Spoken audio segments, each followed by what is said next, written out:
नमस्कार साथियों, स्वागत है आपका अपने YouTube चैनल पर। और साथियों, आज एक बार फिर हम चर्चा करने जा रहे हैं हरियाणा कौशल रोजगार के माध्यम से लगे हुए टीजीटी पीजीटी जिनको रिलीव किया गया है। इसके अलावा जिस भी विभाग में, चाहे वो हमारा कोई भी विभाग हो, वन विभाग है या पंचायती विभाग है या अन्य विभागों के अंदर उनको रिलीव किया गया है, तो सभी साथी इकट्ठे हो सकते हैं। और जैसा कि आप सुबह से देख रहे हो कि बहुत सारे जो अध्यापक साथी हैं वो सीएम से भी मिल रहे हैं, और जो अन्य जिलों के विधायक हैं और उनसे भी उनकी मुलाकात हुई है। तो देखो, कहीं ना कहीं ये बात सीएम के कानों तक पहुंच गई है। आपको भी अच्छी तरह पता है कि जो हमारे रणदीप सुरजेवाला जी के बयान थे, वो बयान सीधे के सीधे हमारे सीएम नायाब सिंह सैनी के कानों में गए हैं। और उन्होंने कहा है कि जैसे मैंने पक्का करने की बात कही थी कि 1.5 लाख या 1,20,000 कर्मचारी हैं वो पक्के होंगे, तो वो अभी भी उस बात पे क्या है, अडिग है। और समस्या है साथियों, तो वो 5 साल से कम वालों की है। 5 साल वालों की तो कोई समस्या नहीं है, वो तो जॉब सिक्योरिटी में आने वाले हैं। चाहे वो 1,20,000 कर्मचारी हो या उससे कम हो, तो वो तो जॉब सिक्योरिटी में आ जाएंगे। लेकिन गंभीर मुद्दा ये है कि जो अब हटाए गए हैं वो एक गंभीर मुद्दा है।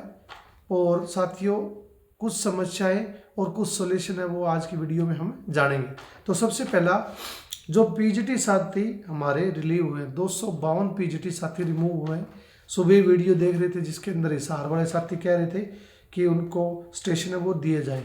तो कहीं ना कहीं साथियों, यहाँ समस्या क्या आ रही है कि अगर रिक्त पद नहीं होंगे तो हमें सभी को, चाहे वो टीजीटी है चाहे वो पीजीटी है, अगर रिक्त पद नहीं होंगे तो हमें ज्वाइनिंग नहीं मिलेगी। अभी थोड़ी देर पहले हमारे जो अगुवाई भाई साहब हैं दीपक कालीरमन जी, उन्होंने भी एफबी पे लाइव हुए थे, तो उन्होंने भी सेम यही बात की थी कि अगर रिक्त पद नहीं होंगे, चाहे वो टीजीटी हो पीजीटी हो, तो हमें जॉब है वो नहीं मिलेगी। अगर रिक्त पद रहेंगे तो हम अपने पदों पर बने रह सकते हैं।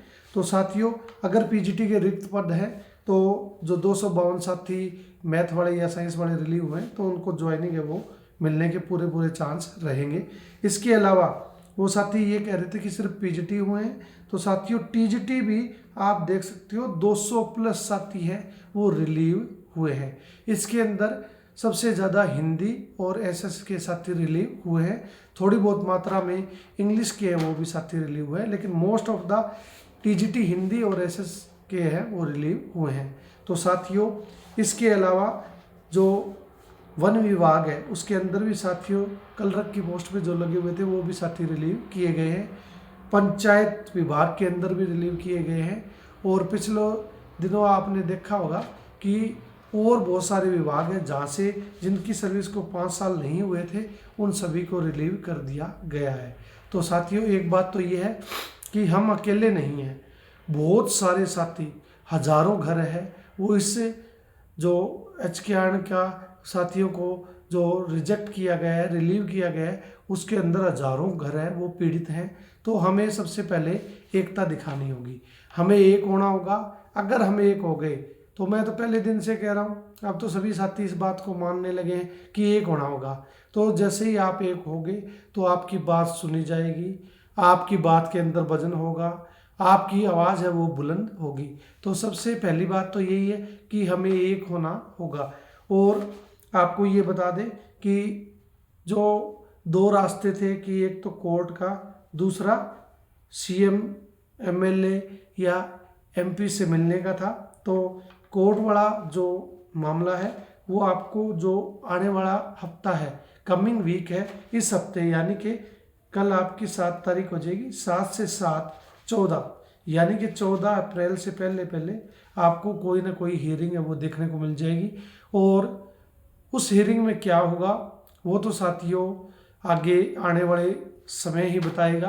कि हो सकता है उस हियरिंग में कई पॉइंट ऐसे बनाए गए हैं, जैसे आपको 1-2 पॉइंट डिस्कस कर लेते हैं जो कोर्ट को, हमारे कोर्ट के केस को स्ट्रॉन्ग करते हैं। जैसे सबसे पहला है ओवर एज वाला, कि जो साथी ओवर एज हो गए हैं वो अब कहाँ जाए। कोर्ट में ये बड़ा गंभीर विषय है कि जिन साथियों की एज है वो ज़्यादा होगी, ओवर एज हो गए, जो 45 या 46 साल के, तो अब वो साथी कहाँ जाएंगे? ना तो उन्हें कोई प्राइवेट सेक्टर में रख सकता है इतनी एज वालों को, और ना ही उनका घर चलाने के लिए कोई और व्यवसाय ये इस एज में आके कर सकते हैं। तो सबसे बड़ा ही समस्या तो ओवर एज वाली है। इसके अलावा जो ये फर्स्ट इन फर्स्ट आउट वाली जो बना रहे हैं कि जो पहले आया वो पहले सर्विस से आउट होगा, तो ये पॉलिसी बिल्कुल ही अगेंस्ट है। पंजाब के एक कोर्ट, पंजाब के हाई कोर्ट के अंदर ऐसा फैसला आया था जिसके अंदर जिसकी ज़्यादा सर्विस थी उसको प्रेफरेंस दी जाती है। तो जिसको हम कह सकते हैं कि लास्ट इन फर्स्ट आउट, यानी कि लास्ट इन फर्स्ट आउट, जो बाद में आया है वो ज़्यादा समय तक बना रहेगा और जो पहले आएगा वो पहले रिलीव होगा। लेकिन यहाँ उल्टा किया जा रहा है, फर्स्ट इन फर्स्ट आउट, यानी कि जो पहले लगा है उसको पहले ही हटाया जाएगा। तो ये ज़रूर चैलेंज होने वाली है। इसमें आपको रिलीफ मेरे को नहीं लगता कि कोई दिक्कत आएगी, क्योंकि फैक्ट्स हमारे पास पहले ऐसे केस हैं जिसके अंदर फैक्ट है, तो ये तो आपका ज़रूर हो जाएगा। जैसे ही फर्स्ट इन फर्स्ट आउट वाला केस है वो डिसमिस होगा और उसकी जगह लास्ट इन और फर्स्ट आउट वाला जो मामला होगा, तो उसके अंदर जीत होते ही जो साथी रिलीव हुए हैं तो उनको ज्वाइनिंग का मौका मिल जाएगा। हाई कोर्ट हो सकता है इन पिटिशनर को अलाउड कर दे। साथियों, हम तो एक आइडिया लगा रहे हैं और कोई जज तो है नहीं, ना ही कोई हम किसी प्रकार के वकील हैं, हम तो छोटे मोटे अध्यापक हैं आपकी तरह। तो आइडिया लगा के चल रहे हैं कि फर्स्ट इन फर्स्ट आउट वाला है वो मामला आपका सुलझ जाएगा, उसमें आपकी विजयी होना 100% श्योर है। दूसरा जो ओवर एज हो गए हैं वो मामला है। तीसरा है रिक्त पदों का अगर पद रिक्त होंगे तो एडजस्ट होने के बहुत ज़्यादा चांस है। 99% चांस है कि अगर किसी विभाग के अंदर रिक्त पद है, जैसे कि शिक्षा विभाग की बात करते हैं तो विधानसभा के अंदर 14,500 पद रिक्त बताए गए थे। तो हम उसका भी हवाला दे सकते हैं कि देखो जनाब, हम ओवरेज हो गए हैं, और पंजाब में भी ऐसा किया गया था कि जिसकी ज़्यादा सर्विस है उसको ज़्यादा लास्ट में निकाला जाए, उसको मौका ज़्यादा समय के लिए दिया जाए। तो हो सकता है पिटिशनर को वो अलाउड कर दे कि अगर रिक्त पद है तो उन्हें एडजस्टमेंट किया जाए। तो हमारे 3 बड़े स्ट्रॉन्ग पॉइंट हैं जिनके मदद से हम ये केस जीत सकते हैं। तो साथियों, ये 2-3 पॉइंट हमने डिस्कस इसके अंदर कर लिए। और भी पॉइंट होंगे। देखो, मैं कोई केस नहीं लड़ रहा, ना मेरे को इतना ज्ञान है, लेकिन इतने हम बुद्धिजीव हैं, इतने सालों से पढ़ा रहे हैं, केस देखे हैं, लड़ाइयाँ देखी हैं। तो हो सकता है इन 3 पॉइंट के ऊपर हमें इस केस में क्या मिल जाए, स्टे भी मिल जाएगा। स्टे अगर मिलना होगा तो जाते स्टे भी मिल जाएगा, और इन तीनों पॉइंट पे आपकी विजय हो सकती है। और HKR के अंदर जो बहुत सारे साथी रिलीव हुए हैं, जो ओवरेज हो चुके हैं, सिर्फ शिक्षा विभाग में नहीं, अन्य विभाग में। अभी थोड़ी देर पहले मैं मैसेज पढ़ रहा था कि 2020 में मैं स्वीपर लगा था सर, और मुझे रिलीव कर दिया गया है। तो बड़ी दुखी, दिल को बड़ा दुख पहुंचाने वाली घटना है कि बेचारे ने इतने साल काम किया और जब उसका फल खाने की बारी आई, यानी कि जब 5 साल जॉब सिक्योरिटी में वो आने वाला था, तो उसको रिलीव सरकार ने कर दिया। तो अगर ऐसे पिटिशनर अपनी पिटिशन फाइल करते हैं तो ज़रूर 99% केस है वो अपना विजयी रहेगा। साथियों, केस में मैं बता दूं कि मैं शामिल नहीं हूं, क्योंकि मैं अभी तक प्रभावित नहीं हुआ हूं। और जो केस कर रहे हैं, जैसे दीपक कालीरमन जी की टीम है, वो 200 साथियों का उन्होंने केस बनाया है, तो वो भी रिलीव नहीं हुए। लेकिन भाईचारे के नाते हम सब आपकी मदद कर रहे हैं। हम नहीं कहते कि ये विजयी होगा, मैं भी नहीं कहता, मेरे को कुछ मालूम नहीं है, ना मेरे दीपक जी से बात हुई है कि क्या कर रहे हो, लेकिन एक आइडिया है कि एक अच्छा स्टेप है। दूसरा, ये केस के बारे में आपको बता दिया। और तीसरा, इसमें थोड़ी आपको अवेयर होने की ज़रूरत है कि ऐसे वैसे व्यक्ति को आपने पेमेंट नहीं करनी है। जिस व्यक्ति को आप अच्छी तरह जानते हो, या जिसने हरियाणा कौशल अध्यापक संघ एसोसिएशन का जो रजिस्टर्ड मेंबर है, जैसे मुकेश सैनी जी हो गए या दीपक कालीरमन जी हो गए, उनसे बातचीत करने के बाद ही आपने पेमेंट करनी है। अन्यथा जैसे सवारी है वो सामान की खुद जिम्मेवार होती है, अपनी पेमेंट की वो खुद जिम्मेवार होगी। मैं तो सिर्फ देखो मेंटर हूँ, आपको समझा रहा हूँ कि क्या हो सकता है क्या नहीं। 1000 रुपये में आपका कुछ नहीं जा रहा, आप पिटिशनर बन रहे हो, आपको मौका मिल सकता है। अगर आप रिलीव हो तो आप ज़रूर केस करो। क्या जाता है, what goes to you, nothing goes to you. 1000 रुपये में आपको कोई नौकरी नहीं मिलने वाली है। आपका अगर केस फाइल हो जाता है और आप उस केस में शामिल हो जाते हो तो अच्छी बात है। अगर पिटिशनर को मौका मिल गया तो आपको उसके अंदर अलाउ कर दिया जाएगा। तो ये बात है।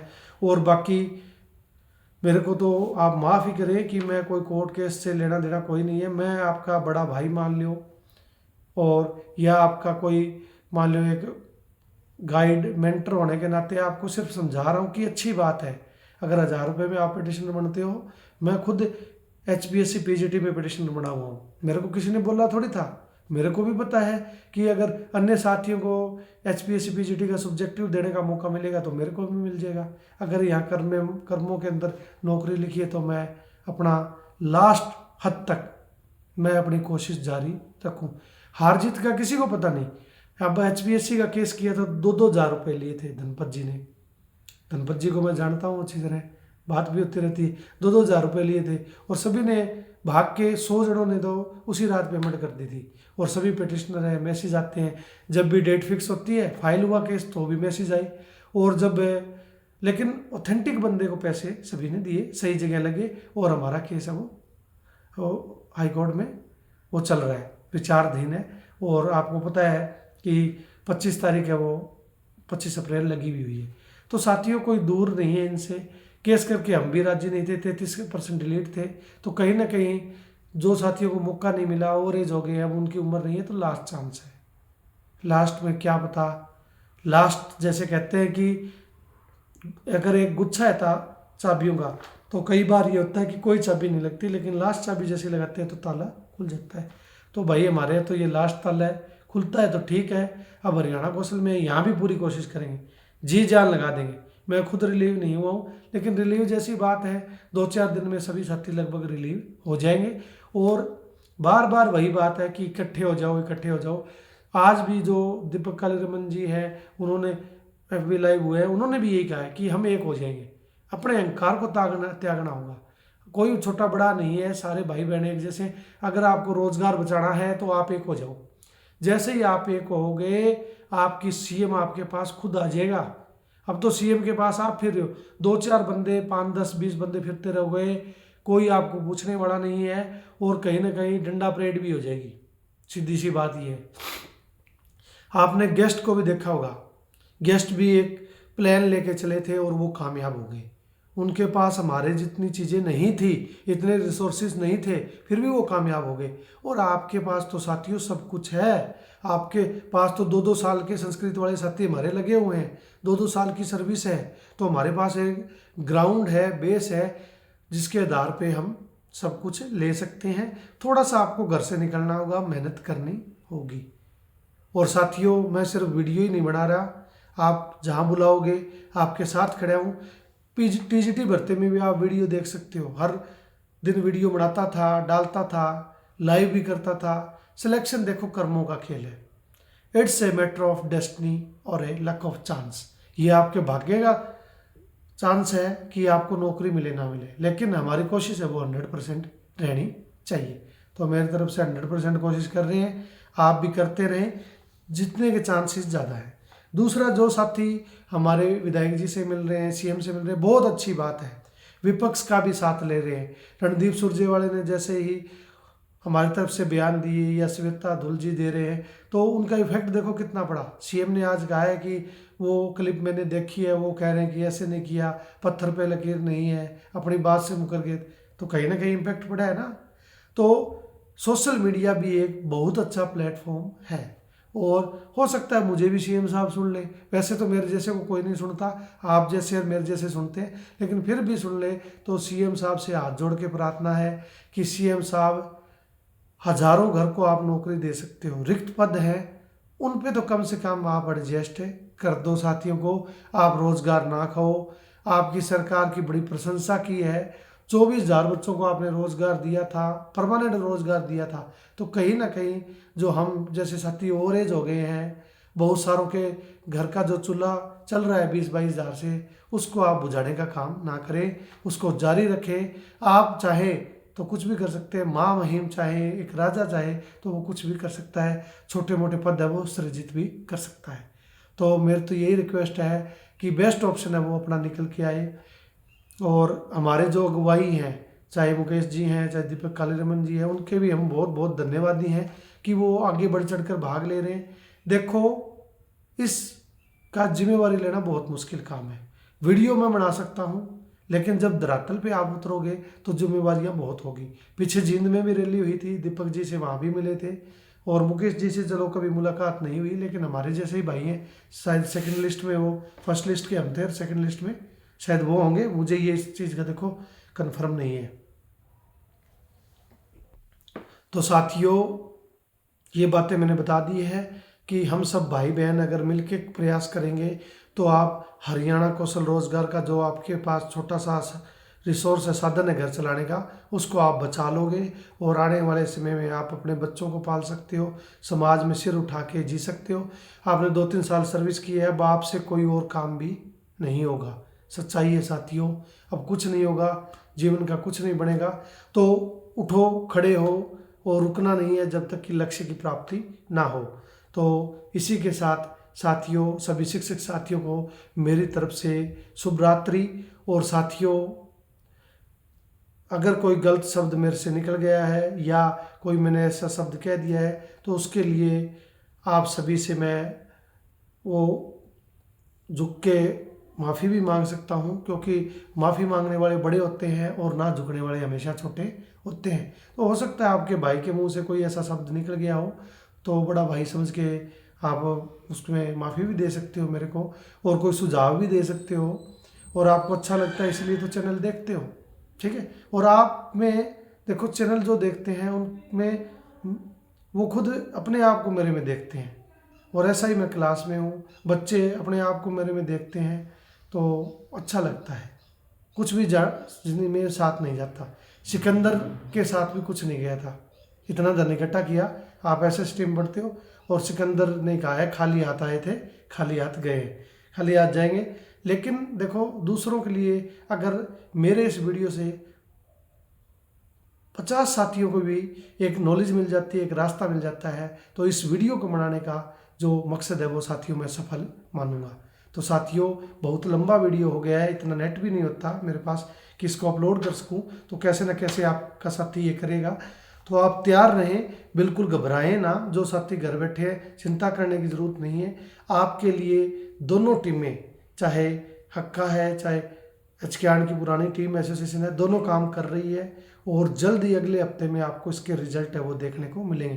लेकिन एक बार फिर मैं बात कह रहा हूँ, 10-10, 5-5 आदमी ना फिरो, आप इकट्ठा हो, मिलो, जो बुद्धिजीव हैं उनको नेतृत्व करने दो, और एक अच्छा रास्ता चुनो, जिससे जैसे गेस्ट ने चुना था, और गेस्ट ने जब रास्ता चुना तो वो नौकरी लेकर ही आए, और आज तक नौकरी कर रहे हैं।